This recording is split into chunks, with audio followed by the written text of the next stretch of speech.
Chapter ਮਾਰਕਸਵਾਦ ਨਾਲ ਸੰਬੰਧਿਤ ਕੁਝ ਇੰਪੋਰਟੈਂਟ ਕੁਐਸਚਨ ਆਨਸਰ ਦੇ ਵੀਡੀਓ 'ਚ ਤੁਹਾਡਾ ਸਵਾਗਤ ਹੈ।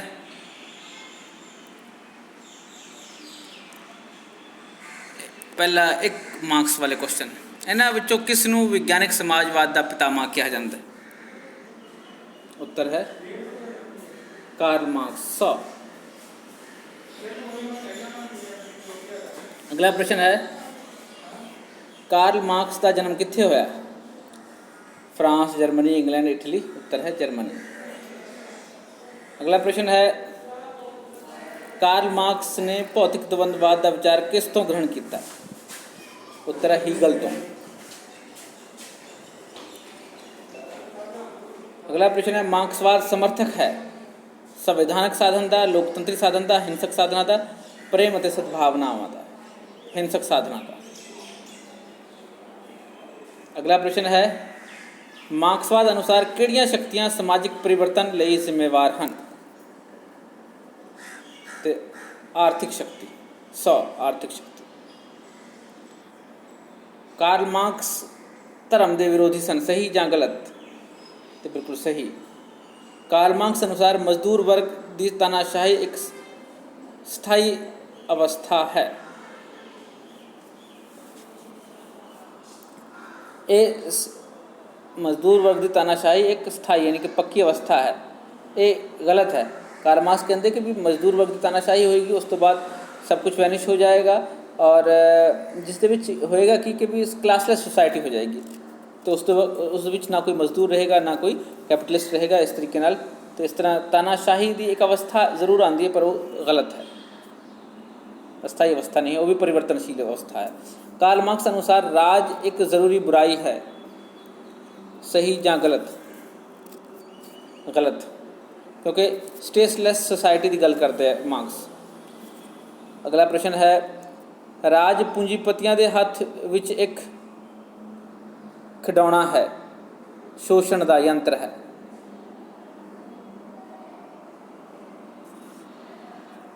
अगला प्रश्न है, डैश वर्ग संघर्ष लिए जिम्मेवार है? निजी संपत्ति, प्रॉपर्टी, प्राइवेट प्रॉपर्टी। इत्थे आ जाएगा प्राइवेट प्रॉपर्टी। 2 नंबर वाले प्रश्न करते हैं। मार्क्सवाद की है? कार्ल मार्क्स द्वारा अपनी जगत प्रसिद्ध पुस्तकों विच दिते गए विचारों को मार्क्सवाद कहा जाता है। मार्क्सवाद का प्रमुख टीचा समाजिक क्रांति द्वारा पूंजीवाद का अंत करके वर्गहीन और राजहीन समाज की स्थापना करना है। तो मार्क्सवाद है, यानी कि मार्क्सवाद एक विचारधारा है जो कि पूरी दुनिया के विच वर्गहीन राजहीन समाज की व्यवस्था करना चाहता है, जिस दे विच ना कोई अमीर होएगा ना कोई गरीब होएगा, ना किसी का शोषण होएगा ना कोई शोषित होएगा।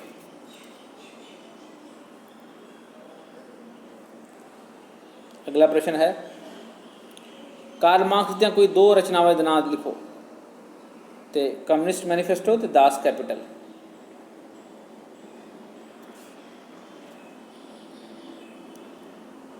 कार्ल मार्क्स कौन सी? उत्तर, कार्ल मार्क्स को वैज्ञानिक समाजवाद का पितामह कहा जाता है। कार्ल मार्क्स का जन्म 5 मई 1818 ਨੂੰ जर्मनी ਵਿੱਚ ਹੋਇਆ ਸੀ। ਉਸ ਦੇ ਵਿਚਾਰ ਕ੍ਰਾਂਤੀਕਾਰੀ ਸਨ ਅਤੇ ਉਹਨਾਂ ਦੇ ਵਿਚਾਰਾਂ ਦੇ ਮਜ਼ਦੂਰਾਂ ਅਤੇ ਪੂੰਜੀਪਤੀਆਂ ਦੇ ਵਿਰੁੱਧ ਸੰਗਠਿਤ ਕੀਤਾ। ਮਜ਼ਦੂਰਾਂ ਨੂੰ ਪੂੰਜੀਪਤੀਆਂ ਦੇ ਵਿਰੁੱਧ ਸੰਗਠਿਤ ਕੀਤਾ ਤੇ ਉਹਨਾਂ ਦੇ ਵਿਚਾਰਾਂ ਤੇ ਹੀ ਰਸ਼ੀਆ ਦੇ ਵਿੱਚ ਤੇ ਚੀਨ ਦੇ ਵਿੱਚ ਕ੍ਰਾਂਤੀ ਆਈ। ਅਗਲਾ ਪ੍ਰਸ਼ਨ, ਕਿਹਨਾਂ ਨੂੰ ਆਦਰਸ਼ ਸਮਾਜਵਾਦੀ ਕਿਹਾ ਜਾਂਦਾ ਹੈ? उत्तर, हेठ लिखे विचारकों को आदर्श समाजवादी कहा जाता है क्योंकि इन्हों द्वारा समाजवाद की गल की गई है, पर समाजवाद को स्थापित करने के यतन की कार्यविधि नहीं दसी गई है। उस दे विच Robert Owen, Saint Simon, Charles Fourier आते हैं। ये आदर्श समाजवादी है, या इन्हों अतोपियन भी कहा जाता है, अतोपियन समाजवादी भी कह सकते हैं इन्हों। अगे प्रश्न है, भौतिक द्वंद्ववाद तो तुहाडा की भाव है?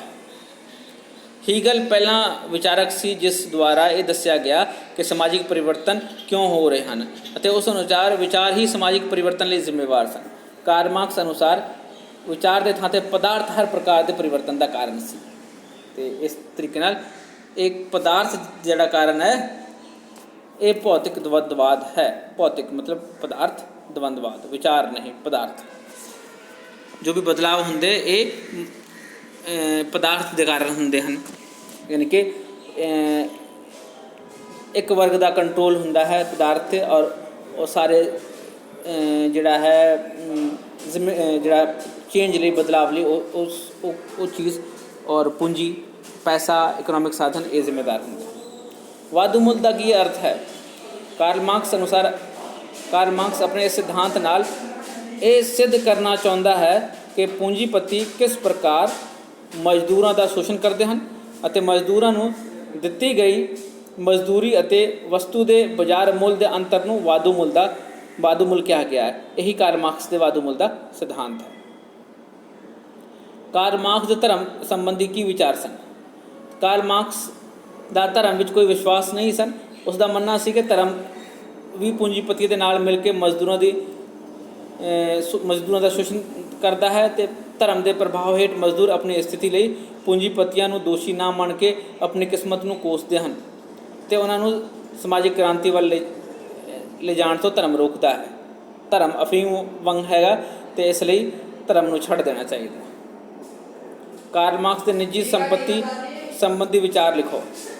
ਆਨਸਰ: ਕਾਰਲ ਮਾਰਕਸ ਨਿੱਜੀ ਸੰਪत्ति ਨੂੰ ਹੀ ਵਰਗ ਸੰਘਰਸ਼ ਦਾ ਕਾਰਨ ਸਮਝਦਾ ਹੈ ਅਤੇ ਨਿੱਜੀ ਸੰਪत्ति ਨੂੰ ਇਕੱਠਾ ਕਰਨ ਦੀ ਲਾਲਸਾ ਨੂੰ ਹੀ ਪੂੰਜੀਪਤੀਆਂ ਨੂੰ ਮਜ਼ਦੂਰਾਂ ਦਾ ਸ਼ੋਸ਼ਣ ਅਤੇ ਨਿਪੀੜਨ ਕਰਨ ਪਿੱਛੇ ਮੂਲ ਕਾਰਨ ਹੈ।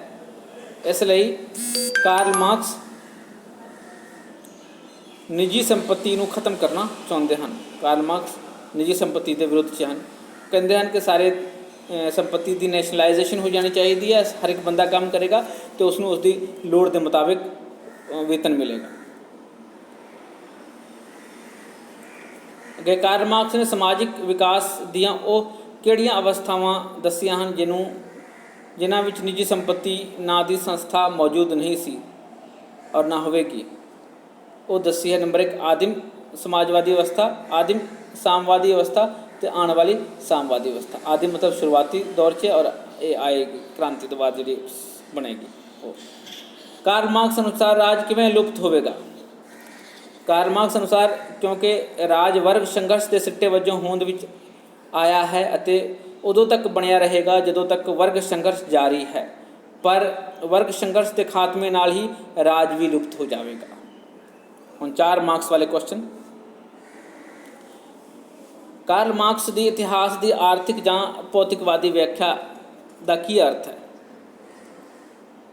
ਇਤਿਹਾਸ ਦੀ ਆਰਥਿਕ ਜਾਂ ਭੌਤਿਕਵਾਦੀ ਵਿਆਖਿਆ ਇਹ ਕਾਰਲ ਮਾਰਕਸ ਦਾ ਮਹੱਤਵਪੂਰਨ ਸਿਧਾਂਤ ਹੈ। ਮਾਰਕਸ ਭੌਤਿਕ ਦਵੰਦਵਾਦ ਰਾਹੀਂ ਇਤਿਹਾਸ ਦੀ ਵਿਆਖਿਆ ਕਰਦਾ ਹੈ। ਮਾਰਕਸ ਅਨੁਸਾਰ ਆਰਥਿਕ ਹਾਲਤਾਂ ਇਤਿਹਾਸ ਘਟਨਾਵਾਂ ਲਈ ਜ਼ਿੰਮੇਵਾਰ ਹੁੰਦੀਆਂ ਹਨ। ਜੋ ਵੀ ਇਤਿਹਾਸਕ ਘਟਨਾਵਾਂ ਹੁੰਦੀਆਂ ਉਹ ਆਰਥਿਕ ਕਾਰਨਾਂ ਕਰਕੇ ਹੁੰਦੀਆਂ ਹਨ ਅਤੇ ਇਤਿਹਾਸਕ ਵਿਕਾਸ ਆਰਥਿਕ ਕਾਰਨਾਂ ਦੁਆਰਾ ਨਿਰਧਾਰਿਤ ਹੁੰਦੇ ਹਨ। ਸਾਰੇ ਇਤਿਹਾਸਿਕ ਪਰਿਵਰਤਨ ਉਤਪਾਦਨ ਦੇ ਢੰਗ ਜਾਂ ਆਰਥਿਕ ਸ਼ਕਤੀਆਂ ਵਿੱਚ ਬਦਲਾਅ ਆਉਣ ਦੇ ਕਾਰਨ ਹੁੰਦੇ ਹਨ। ਸਾਰੇ ਜਿਹੜੇ ਵੀ ਇਤਿਹਾਸਿਕ ਪਰਿਵਰਤਨ ਹੈਗੇ, ਸਾਰੇ ਬਦਲਾਅ ਜਿਹੜੇ ਹੈਗੇ, ਉਤਪਾਦਨ ਦੇ ਢੰਗਾਂ ਵਿੱਚ ਬਦਲਾਅ ਆਉਣ ਨਾਲ ਸਮਾਜਿਕ ਸੰਬੰਧਾਂ ਵਿੱਚ ਬਦਲਾਅ ਆਉਂਦੇ ਹਨ ਅਤੇ ਆਰਥਿਕ ਢਾਂਚੇ ਵਿੱਚ ਬਦਲਾਅ ਆਉਣ ਨਾਲ ਸਮਾਜਿਕ ਢਾਂਚੇ ਵਿੱਚ ਵੀ ਬਦਲਾਅ ਆਉਣੇ ਲਾਜ਼ਮੀ ਹਨ। ਮਾਰਕਸ ਦੇ ਸ਼ਬਦਾਂ ਵਿੱਚ ਸਭ ਸਮਾਜਿਕ, ਰਾਜਨੀਤਿਕ, ਬੌਧਿਕ ਸੰਬੰਧ ਜਿੰਨੇ ਵੀ ਹੈਗੇ, ਸਭ ਧਾਰਮਿਕ ਅਤੇ ਕਾਨੂੰਨੀ ਪ੍ਰਣਾਲੀਆਂ, ਸਭ ਸਿਧਾਂਤਕ ਦ੍ਰਿਸ਼ਟੀਕੋਣ ਜੋ ਇਤਿਹਾਸ ਤੋਂ ਪੈਦਾ ਹੁੰਦੇ ਹਨ, ਜੀਵਨ ਦੇ ਭੌਤਿਕ ਹਾਲ ਤੋਂ ਹੀ ਨਿਕਲਦੇ ਹਨ। ਅਤੇ ਇਸ ਪ੍ਰਕਾਰ ਇਹ ਮਾਰਕਸ ਦੀ ਭੌਤਿਕਵਾਦੀ ਵਿਆਖਿਆ ਹੈ ਆਰਥਿਕ ਜਾਂ ਭੌਤਿਕਵਾਦੀ ਇਤਿਹਾਸ ਦੀ।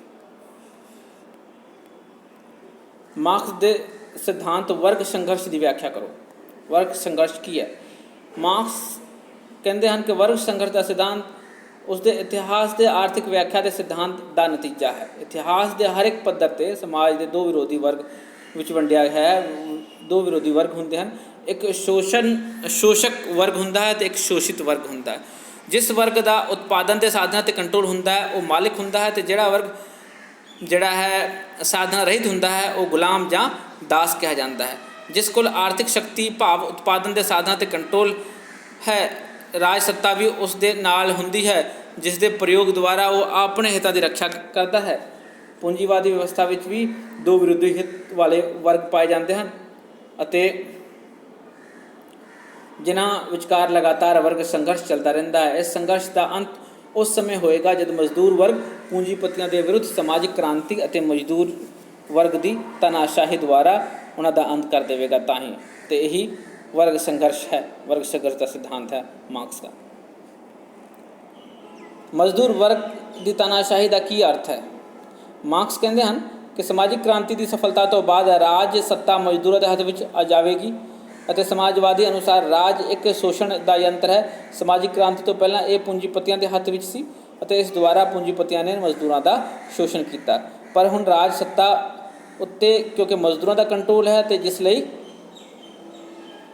ਉਹ ਰਾਜ ਸੱਤਾ ਦਾ ਪ੍ਰਯੋਗ ਪੂੰਜੀਪਤੀਆਂ ਦੇ ਵਿਰੁੱਧ ਕਰੇਗਾ ਅਤੇ ਉਹਨਾਂ ਨੂੰ ਖਤਮ ਕਰ ਦੇਵੇਗਾ ਅਤੇ ਉਹਨਾਂ ਦੇ ਬਚੇ ਹੋਏ ਤੱਤਾਂ ਨੂੰ ਨਸ਼ਟ ਕਰਨ ਲਈ ਉਸ ਦਾ ਉਪਯੋਗ ਕਰੇਗਾ, ਯਾਨੀ ਕਿ ਸੱਤਾ ਦਾ ਉਪਯੋਗ ਕਰੇਗਾ। ਪੂੰਜੀਪਤੀ ਦਾ ਕੋਈ ਵੀ ਚਿੰਨ੍ਹ ਬਾਕੀ ਨਾ ਰਹੇਗਾ ਇਸ ਪ੍ਰਕਾਰ ਅਤੇ ਮਜ਼ਦੂਰ ਵਰਗ ਦੀ ਤਾਨਾਸ਼ਾਹੀ ਦੌਰਾਨ ਸਮਾਜਵਾਦੀ ਸਮਾਜ ਦੀ ਸਥਾਪਨਾ ਲਈ ਅਨੁਕੂਲ ਵਾਤਾਵਰਣ ਹਾਲਤ ਬਣਾਇਆ ਜਾਵੇਗਾ। ਕਾਰਲ ਮਾਰਕਸ ਅਨੁਸਾਰ ਮਜ਼ਦੂਰ ਵਰਗ ਦੀ ਤਾਨਾਸ਼ਾਹੀ ਇੱਕ ਆਰਜ਼ੀ ਅਵਸਥਾ ਹੈ, ਇੱਕ ਪਰਮਾਨੈਂਟ ਅਵਸਥਾ ਨਹੀਂ, ਆਰਜ਼ੀ ਅਵਸਥਾ ਯਾਨੀ ਕਿ ਥੋੜ੍ਹੀ ਟੈਂਪਰੇਰੀ ਅਵਸਥਾ ਹੈ ਅਤੇ ਜਿਸ ਦਾ ਮੰਤਵ ਪੂੰਜੀਪਤੀਆਂ ਦਾ ਸਮੂਲ ਨਾਸ਼ ਕਰਨਾ ਅਤੇ ਸਮਾਜਵਾਦੀ ਸਮਾਜ ਦੀ ਸਥਾਪਨਾ ਲਈ ਅਨੁਕੂਲ ਵਾਤਾਵਰਣ ਪੈਦਾ ਕਰਨਾ ਹੈ। ਇਸ ਤਰ੍ਹਾਂ ਮਜ਼ਦੂਰ ਵਰਗ ਦੀ ਤਾਨਾਸ਼ਾਹੀ ਜਿਹੜੀ ਹੈ ਉਹ ਇੱਕ ਅਵਸਥਾ ਹੈ, ਉਹ ਇੱਕ ਟੈਂਪਰੇਰੀ ਅਵਸਥਾ ਰਹੇਗੀ, ਆਰਜ਼ੀ ਅਵਸਥਾ ਰਹੇਗੀ। ਉਸ ਤੋਂ ਬਾਅਦ ਫਿਰ ਕਲਾਸਲੈਸ ਰਾਜਲੈਸ ਸੁਸਾਇਟੀ ਹੋ ਜਾਏਗੀ। ਕਾਰਲ ਮਾਰਕਸ ਦੇ ਰਾਜ ਸੰਬੰਧੀ ਵਿਚਾਰ ਲਿਖੋ। ਕਾਰਲ ਮਾਰਕਸ ਦਾ ਵਿਸ਼ਵਾਸ ਹੈ ਕਿ ਰਾਜ ਨਾ ਤਾਂ ਕੋਈ ਦੈਵੀ ਸੰਸਥਾ ਹੈ, ਨਾ ਹੀ ਕੋਈ ਕੁਦਰਤੀ ਸੰਸਥਾ ਹੈ। ਰਾਜ ਤਾਂ ਇੱਕ ਬਨਾਵਟੀ ਸੰਸਥਾ ਹੈ ਜਿਸ ਨੂੰ ਅਮੀਰਾਂ ਦੁਆਰਾ ਆਪਣੇ ਹਿੱਤਾਂ ਦੀ ਰੱਖਿਆ ਲਈ ਬਣਾਇਆ ਗਿਆ ਹੈ ਅਤੇ ਵਿਰੋਧੀਆਂ ਨੂੰ ਕੁਚਲਣ ਲਈ। ਅਤੇ ਰਾਜ ਇੱਕ ਸ਼ੋਸ਼ਣ ਕਰਨ ਵਾਲੀ ਸੰਸਥਾ ਵੀ ਹੈ। ਰਾਜ ਜੋ ਹੈ ਜਿਹੜੇ ਸੰਪੰਨ ਵਰਗ ਹੈ ਉਹਨਾਂ ਦੇ ਹੱਥ ਵਿੱਚ ਕਠਪੁਤਲੀ ਹੈ। ਰਾਜ ਕਾਰਲ ਮਾਰਕਸ ਕਹਿੰਦੇ ਹਨ ਰਾਜ ਨੂੰ ਜ਼ਰੂਰੀ ਵੀ ਨਹੀਂ ਸਮਝਦੇ। ਕਾਰਲ ਮਾਰਕਸ ਅਨੁਸਾਰ ਰਾਜ ਵਰਗ ਸੰਘਰਸ਼ ਦਾ ਸਿੱਟਾ ਹੈ ਅਤੇ ਉਹਨਾਂ ਦੇ ਨਾਲ ਹੁੰਦਾ ਹੈ ਜਿਨ੍ਹਾਂ ਦੇ ਉਤਪਾਦਨ ਦੇ ਸਾਧਨਾਂ 'ਤੇ ਕੰਟਰੋਲ ਹੁੰਦਾ ਹੈ।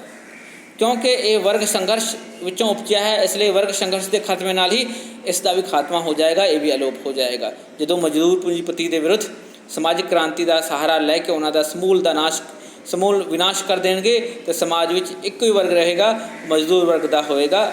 ਔਰ ਮਜ਼ਦੂਰ ਵਰਗ ਅਤੇ ਉਹਨਾਂ ਦੇ ਹਿੱਤਾਂ ਦੀ ਕੋਈ ਵੀ ਟਕਰਾਓ ਨਹੀਂ ਹੋਏਗਾ ਤਾਂ ਵਰਗ ਸੰਘਰਸ਼ ਆਪਣੇ ਆਪ ਹੀ ਖਤਮ ਹੋ ਜਾਵੇਗਾ। ਇਸ ਤਰ੍ਹਾਂ ਹੌਲੀ ਹੌਲੀ ਰਾਜ ਵੀ ਆਪਣੇ ਆਪ ਲੁਪਤ ਹੋ ਜਾਏਗਾ ਔਰ ਇਸ ਪ੍ਰਕਾਰ ਰਾਜ ਰਿਤ ਸਮਾਜ ਦੀ ਸਥਾਪਨਾ ਹੋ ਜਾਏਗੀ। ਕਾਰਲ ਮਾਰਕਸ ਦੁਆਰਾ ਸਮਾਜਿਕ ਵਿਕਾਸ ਲਈ ਭਿੰਨ ਅਵਸਥਾਵਾਂ ਦੱਸੀਆਂ ਗਈਆਂ ਹਨ, ਉਸ ਦਾ ਵਰਣਨ ਕਰੋ। ਕਾਰਲ ਮਾਰਕਸ ਨੇ 6 ਅਵਸਥਾਵਾਂ ਦੱਸੀਆਂ ਹਨ। ਉਹ ਇਸ ਪ੍ਰਕਾਰ ਹਨ। ਨੰਬਰ 1 ਆਦਿਮ ਸਾਮਵਾਦੀ ਅਵਸਥਾ। ਆਦਿਮ ਸਾਮਵਾਦੀ ਅਵਸਥਾ ਵਿੱਚ ਸਾਰੇ ਬਰਾਬਰ ਅਤੇ ਸੁਤੰਤਰ ਸਨ ਅਤੇ ਨਿੱਜੀ ਸੰਪત્ਤੀ ਨਾਂ ਦੀ ਸੰਸਥਾ ਨਹੀਂ ਸੀ। ਲੋੜਾਂ ਸੀਮਿਤ ਸਨ ਅਤੇ ਵਿਅਕਤੀ ਇਕੱਠੇ ਮਿਲ ਕੇ ਰਹਿੰਦੇ ਸਨ। ਪ੍ਰਾਚੀਨ ਅਵਸਥਾ। ਇਸ ਅਵਸਥਾ ਵਿੱਚ ਵਿਅਕਤੀ ਨੇ ਖੇਤੀਬਾੜੀ ਅਤੇ ਪਸ਼ੂ ਪਾਲਣ ਦਾ ਧੰਦਾ ਆਰੰਭ ਕੀਤਾ ਅਤੇ ਇਸ ਦੌਰਾਨ ਹੀ ਨਿੱਜੀ ਸੰਪत्ति ਹੋਂਦ ਵਿੱਚ ਆਈ, ਯਾਨੀ ਕਿ ਪ੍ਰਾਚੀਨ ਅਵਸਥਾ ਵਿੱਚ, ਅਤੇ ਸਮਾਜ ਦੇ ਵਰਗਾਂ ਵਿੱਚ ਵੰਡਿਆ ਗਿਆ। ਅੱਗੇ ਹੈ ਸਾਮੰਤਵਾਦੀ ਅਵਸਥਾ। ਇਸ ਅਵਸਥਾ ਵਿੱਚ ਉਤਪਾਦਨ ਦੇ ਸਾਧਨਾਂ 'ਤੇ ਸਾਮੰਤਾਂ ਦਾ ਕੰਟਰੋਲ ਸੀ ਅਤੇ ਸਮਾਜ 2 ਵਰਗ 'ਚ ਸਨ, ਇੱਕ ਸਾਮੰਤ ਵਰਗ ਅਤੇ ਇੱਕ ਕਿਸਾਨ ਵਰਗ, ਮਜ਼ਦੂਰ ਵਰਗ। ਚੌਥੀ ਹੈ ਪੂੰਜੀਵਾਦੀ ਅਵਸਥਾ। ਇਸ ਅਵਸਥਾ ਵਿੱਚ ਵੀ ਸਮਾਜ ਵਿੱਚ 2 ਵਿਰੋਧੀ ਗਰੁੱਪ ਸਨ, ਪੂੰਜੀਪਤੀ ਅਤੇ ਮਜ਼ਦੂਰ। ਔਰ ਪੰਜਵੀਂ ਹੈ ਮਜ਼ਦੂਰ ਵਰਗ ਦੀ ਤਾਨਾਸ਼ਾਹੀ। ਇਹ ਆਏਗਾ ਜਦੋਂ ਕ੍ਰਾਂਤੀ ਤੋਂ ਬਾਅਦ ਮਜ਼ਦੂਰ ਵਰਗ ਦੀ ਤਾਨਾਸ਼ਾਹੀ ਆ ਜਾਏਗੀ। ਉਸ ਤੋਂ ਬਾਅਦ 6ਵੀਂ ਹੈ ਸਾਮਵਾਦੀ ਅਵਸਥਾ। ਇਸ ਅਵਸਥਾ ਵਿੱਚ ਧੀਰੇ ਧੀਰੇ ਜੋ ਤਾਨਾਸ਼ਾਹੀ ਖਤਮ ਹੋ ਜਾਏਗਾ, ਸਾਰੇ ਲੋਕ ਇੱਕੋ ਵਰਗ ਦੇ ਹੋਣਗੇ ਅਤੇ ਹੌਲੀ ਹੌਲੀ ਰਾਜ ਵੀ ਸਮਾਪਤ ਹੋ ਜਾਏਗਾ। ਫਿਰ ਇਹ ਸਾਮਵਾਦੀ ਅਵਸਥਾ ਹੋਏਗੀ, 6ਵੀਂ ਅਵਸਥਾ। ਅਤੇ 6ਵੀਂ ਅਵਸਥਾ ਦੇ ਕ੍ਰਮ ਨੂੰ ਇਸ ਪ੍ਰਕਾਰ ਪ੍ਰੈਜ਼ੈਂਟ ਕੀਤਾ ਗਿਆ ਹੈ। ਨੰਬਰ 1 ਸਾਮਵਾਦੀ ਅਵਸਥਾ, ਫਿਰ ਨੰਬਰ 2 ਪ੍ਰਾਚੀਨ ਅਵਸਥਾ ਤੋਂ ਫਿਰ ਸਾਮੰਤਵਾਦੀ ਅਵਸਥਾ, ਇਸ ਤੋਂ ਬਾਅਦ ਫਿਰ ਪੂੰਜੀਪਤੀ ਅਵਸਥਾ, ਫਿਰ ਮਜ਼ਦੂਰ ਵਰਗ ਦੀ ਤਾਨਾਸ਼ਾਹੀ ਅਤੇ ਫਿਰ ਸਾਮਵਾਦੀ ਅਵਸਥਾ। ਆਦਮ ਸਾਮਵਾਦੀ ਯਾਨੀ ਕਿ ਪੁਰਾਣੀ ਸਾਮਵਾਦੀ ਅਵਸਥਾ, ਔਰ ਇਹ ਫਿਰ ਹੋਏਗੀ ਨਵੀਂ ਸਾਮਵਾਦੀ ਅਵਸਥਾ। ਇਸ ਤਰ੍ਹਾਂ ਇਹ ਇਹਨਾਂ ਪੜਾਵਾਂ ਤੋਂ ਗੁਜ਼ਰ ਕੇ ਆਏਗੀ, ਰਾਈਟ। ਅਤੇ ਇਸ ਪ੍ਰਕਾਰ ਇਹਨਾਂ ਪੜਾਵਾਂ ਤੋਂ ਨਿਕਲ ਕੇ ਇੱਥੇ ਤੱਕ ਆਉਣਾ ਹੈ।